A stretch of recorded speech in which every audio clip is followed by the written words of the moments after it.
سلام دوستانو افغانستان کې تاسو کوڅې لیدلې دي چې ډېر په دغسې پایو ستنو باندې بند دي او هغه بیخي د وتلو لار نه لري. دلته په کاناډا کې ډېر جالب سیستم ورته جوړ کړی ده. زه تاسو ورولم دغسې دوه سوري ورکړي دي، هغې پکې ښخ کړی دی، یو نل یې پکې ښخ کړی دی اوسپنې او بس دغسې بل یې پکې نصب کړی ده.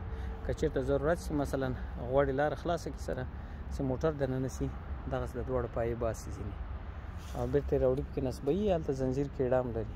دغه دوه پایې اوس دوی ویستلي دي د دې سړک نه، هغه د موټر ته دننه کېدو لاره خلاصه شوې ده. دا ډېر ساده کار ده. هغلته نور هم دي، هغه که غواړي دوه درې موټره ننوځي، نورې پایې یې ماینې کار ورسره کړی. قلف یې هلته بیخ ته ور اچولی ده، تاسو یې نه دي هغه په بیخو کې ټول کې قلفونه دي. یا دې کې درته وښیم، دا دلته قلف پروت.